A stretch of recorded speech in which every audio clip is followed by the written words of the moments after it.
Education Officer and co-founder of GME Compass. When most people think about graduate medical education, they think about accreditation and evaluations, duty hours, site visits. Those things are certainly important, but today I want to talk to you about something a little different. You. Specifically the skills that you develop throughout your career in GME. So whether you're a new program coordinator or an experienced program manager or part of the GME office, we're all continuously learning.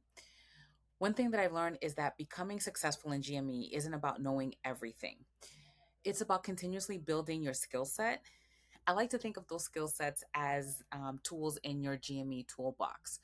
When you first start in GME, your toolbox is just about empty. Today, we're going to talk about the tools that make up your GME toolbox and how you'll continue adding to that toolbox throughout your entire career. We have no financial disclosures. Content shared by GME Compass is based on our own personal experiences in graduate medical education and reflect our own professional insights. The perspectives that we share are our own, and they do not represent the views of any institution or organization that we are or have been affiliated with. So let's start with something that I wish everyone had told me when I first entered GME. You're not supposed to know everything. Most of us didn't go to school for graduate medical education, right? We learned by asking questions and attending meetings, reading the ACGME requirements, watching our other experienced program manager colleagues, by making mistakes, and sometimes by simply figuring things out as we went. That's all completely normal. No one starts with the full toolbox.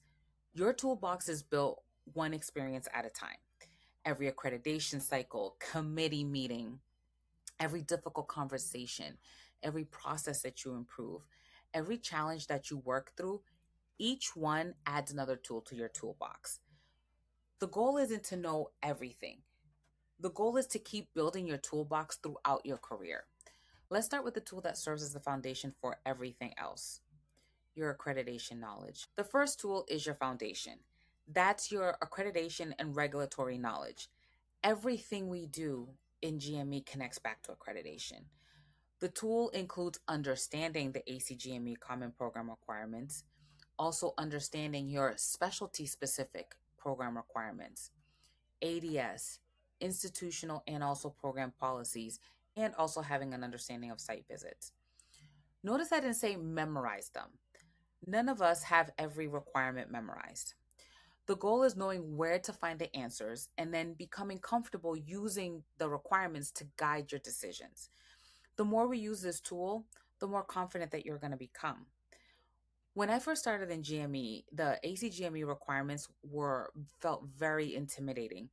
I remember opening the common program requirements and thinking, how does anyone know all of this? And honestly, I assumed that experienced coordinators had every single requirement memorized and that one day I would too. But over time, I realized something that completely changed my perspective. The GME professionals don't know everything. They know how to find the answers. Even after more than a decade in GME, I still open the ACGME requirements every day. And not because I don't know my job or I don't know the requirements, but because I want to make sure that I'm making the right decisions. In fact, there are still times when I read the requirements and then notice something that I hadn't interpreted that way before. That's one thing that I love about GME, actually, that there is always something new to learn. The ACGME requirements aren't a test that you're expected to memorize. They're a resource for you to learn to use. Every time you open the requirements, every time that you ask a question, every time that you look something up, you're building your confidence and you're adding another tool to your GME toolbox. Once you've built a strong foundation, it's time to start adding the tools that you're going to use every single day. These are tools that help you stay organized, communicate effectively, and then also keep your program running smoothly. So let's talk about those next. So now that we've built the foundation, let's talk about the tools that you're probably going to reach for every single day. The first one is operations. This includes organization, time management, project management, documentation, and process improvement. These are skills that keep your program running smoothly. They're often the behind the scenes work that no one notices until something goes wrong. Strong operational skills help you stay organized, manage competing priorities, and then create a system to support your residents, faculty, and your program leadership. One of the things that I've discovered about myself over the years is that I genuinely love and enjoy improving processes. If you've ever followed GME Compass for a while, you have heard Julie and I say that we love creating systems. Early in my career, I thought that my job was simply to complete the tasks that were in front of me. And now I look at those same tasks and ask myself, is there a better way of doing this? Sometimes it's creating a checklist, it's building a template. Sometimes it's streamlining a workflow or automating a part of a process. Those are small improvements that may not seem like a big deal at the time, but they do tend to add up. They save you time. They help reduce errors.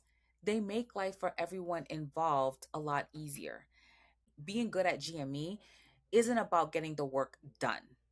It's about building the systems that are going to help your program run more effectively. Every process that you improve, every workflow that you simplify, every system that you create is just another tool that you're adding to your GME toolbox. Of course, even the best systems only work if we know how to communicate effectively. That brings us to the next tool, communication. Communication is so much more than just writing emails. It's explaining accreditation requirements, it's leading meetings, it's giving updates, it's navigating difficult conversations, it's listening, asking thoughtful questions, and adjusting your communication based on who you're speaking with. Strong communication builds trust, and trust is one of the most valuable things that you can build in GME. Communication has probably been one of the biggest areas of growth in my career. Early on, I thought communication meant getting information out, right? Did I send that email? Did I share the document? Did I give all the updates? Over time, I realized that that was only one part of the job. Good communication isn't about what you say. It's whether the other person understands what you mean. Now, before I send an email or lead a meeting, I ask myself, if I was receiving this, would I know exactly what to do next? And sometimes that means simplifying my message, right? Sometimes it means picking up a phone instead of sending out another email. Sometimes it means having a conversation instead of assuming that everyone interpreted my message the same way. I've learned that clear communication prevents confusion. It builds trust, and then it also strengthens relationships. And in GME, those relationships are everything. Every difficult conversation, every presentation, every meeting you facilitate, every email that you thoughtfully write, again, is another tool that you're adding to your toolbox. As your confidence grows, you're going to begin relying on another set of tools and ones that help you grow not just in your role but also in your career. So let's talk about relationship and problem solving. So relationship building, one of the most valuable tools that you'll ever add to your GME toolbox is the ability to build strong relationships. GME is a team effort.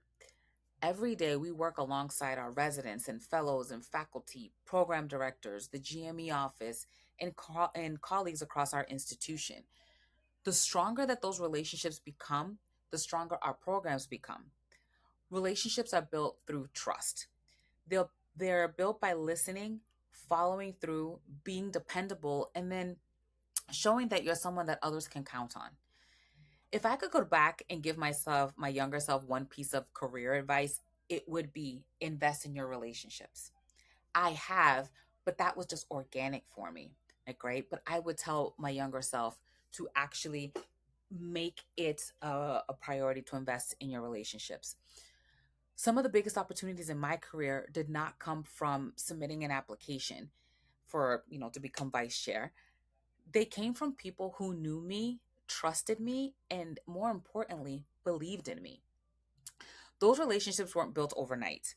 They grew through, me volunteering for projects or serving on committees, attending conferences, things like that, or again, just raising my hand or asking a question. One of the things that I love about GME is that, it's surprisingly a small community. Your reputation follows you, and not because people remember every accomplishment, but because they remember how you made them feel. And they remember whether you were dependable, whether you followed through, whether you were willing to help. And I've learned that networking isn't about collecting business cards or LinkedIn connections. It's about building relationships with people who share the same commitment to medical education, to graduate medical education. Those relationships have opened doors that I could have never planned for. And they've made this career so much more meaningful for me. So, one of your greatest investments, other than your building your relationships, that you can make in your career is finding a mentor. A mentor isn't another tool in your toolbox. A mentor is someone who's going to help you build that toolbox, someone who has been where you are, someone that you can call when you're unsure, someone that's going to encourage you, someone that's going to challenge you, and someone who's going to share lessons that they have learned. And they're also going to remind you that you don't have to figure everything out on your own. Your mentor doesn't have to work in your institution. It might be another coordinator or another program manager from another department outside your institution, someone you met through a professional organization, or someone you connected with at a conference. When I think about my own career, I honestly don't think that I'd be where I am today without my mentors. I have been so blessed and fortunate to have mentors both in the as a coordinator manager level, but then also faculty, program directors, DIOs, admin directors who believed in me way before I believed in myself. They saw and see the potential in me that I don't always or didn't always see in myself. They encouraged me to, volunteer. They've encouraged me to present at conferences or presented with me at conferences. They've challenged me to step into leadership roles. And sometimes they simply reminded me that I was more capable than I believed. Even today, I still have mentors. I called one of them just last week and to connect with them. Because no matter how much experience we gain, there is always someone that we can learn from. And as your career grows, I hope that you'll do something else too, which is become a mentor for someone who's just starting out. I have been a mentor, and it is such a rewarding opportunity in order to be able to give back and help someone else grow. One of the ways we strengthen the GME community is by helping build someone else's toolbox, because that's really what mentorship is all about.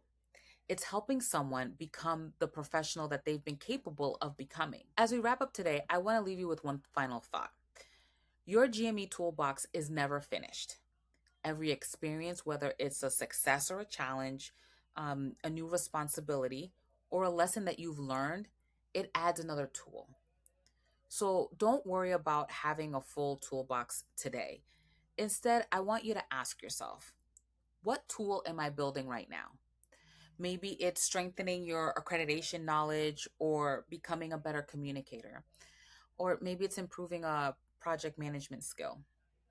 Or maybe it's finding a mentor. No one starts with a full toolbox, and no one ever finishes building it. The best GME professionals aren't the ones who know everything. We're the ones who stay curious, we continue learning, we invest in our relationships, and we aren't afraid to ask questions. Every day is another opportunity to add a new tool. This week, choose one tool to strengthen. Read one requirement, improve one process, reach out to one mentor. Small intentional steps are how great GME professionals build extraordinary careers. I hope today's episode encouraged you to take a moment and look at your own toolbox. It did for me. Celebrate the tools that you've built and be intentional about the ones that you want to develop next.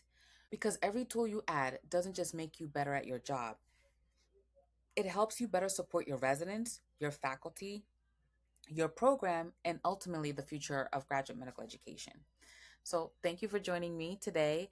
And if you found this episode helpful, please be sure to like this video, subscribe to our channel, and share it with another GME professional who might need this. Until next time, keep building your toolbox and keep navigating GME with confidence.